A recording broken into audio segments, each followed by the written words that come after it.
Soberania financeira tem muito a ver com soberania democrática, com processo governamental, com participação popular.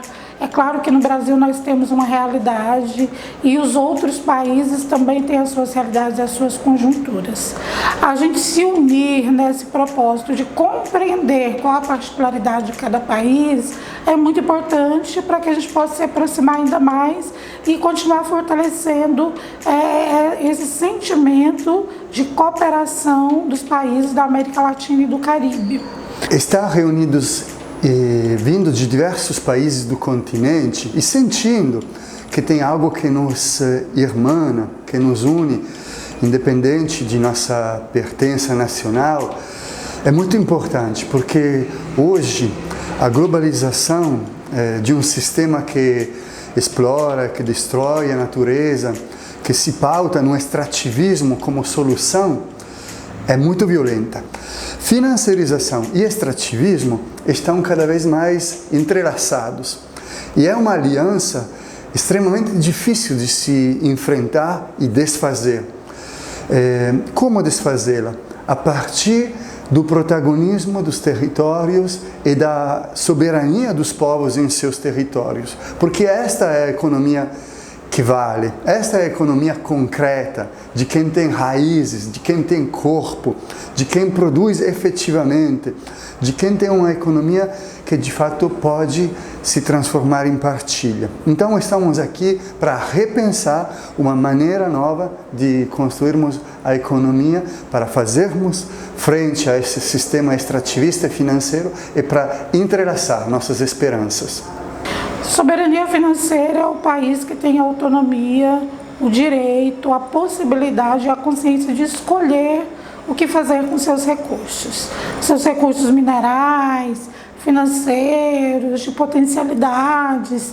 Então, quando a gente também cria essa possibilidade de falar sobre soberania financeira, a gente vai resgatar o processo da soberania alimentar, soberania cultural, da soberania popular, né? Todas essas construções ao longo da história que foram nos colocando no lugar em que nós estamos hoje, com os nossos avanços e com os nossos retrocessos também. Então, falar de soberania financeira é compreender a estrutura econômica que coloca hoje, no caso do Brasil, nesse lugar, né, de desigualdade social, de violações extremas, de ausência de direitos sociais que são extremamente importantes para a população no geral. Então, é muito importante e é extremamente necessário e necessária, no caso, a reflexão sobre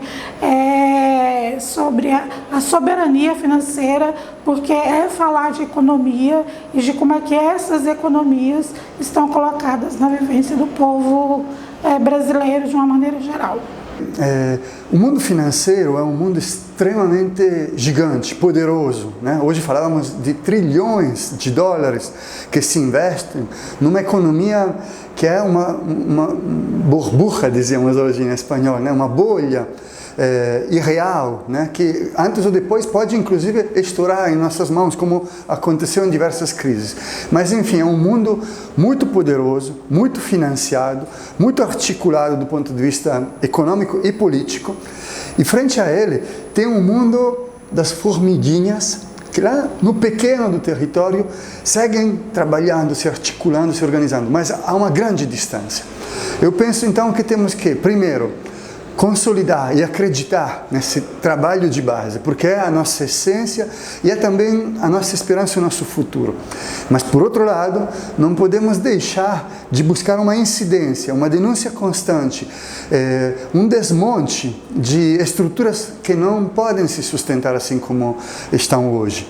Aqui entra todo o papel de uma missão política das nossas pastorais, dos nossos movimentos populares, que não se desconecta da vida cotidiana, mas que também tem que ter uma visão ampla, uma visão consciente e uma capacidade de mudança, de mudança estrutural. A primeira coisa é conhecer a situação econômica e a política econômica de cada país. Quais as intencionalidades de quem governa, de quem cria as leis, de quem usufrui e distribui, né, de maneira simbólica toda essa riqueza.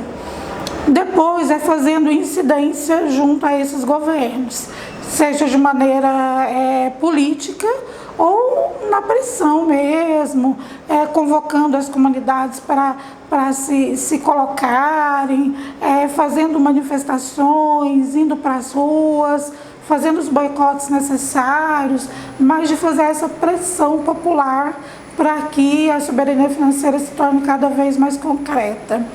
E depois propor, então, a partir de um processo de soberania financeira, como é que a gente propõe ações concretas de melhor distribuição de renda, né, de economia solidária, de alternativas, de possibilidades de relações no trabalho. Então tem uma dinâmica toda do recurso financeiro para o bem viver dos povos, que é a gente também quem tem que dizer como é que ele deve ser. Então acho que esses são os 3 elementos fundantes para a gente avançar e realmente alcançar, né, essa soberania financeira para garantir direitos assim, básicos para a comunidade, para a sociedade de maneira geral. Uma última coisa é a importância essencial da igreja, da política e de todos os campos da sociedade se aliar aos povos em todos os seus territórios, do campo, da floresta e da cidade, em defesa dos territórios. Isso é decisivo. Não permitir essa usurpação das periferias urbanas ou de um território quilombola ou indígena. Não permitir que quem habita esses territórios se sinta protagonista dele e possa definir, possa autodeterminar seus modos e planos e sonhos de vida. Nisso a igreja também é um ator decisivo. É isso que pode realmente fazer a diferença para milhões de pessoas hoje ainda mais muito ameaçados nesse país.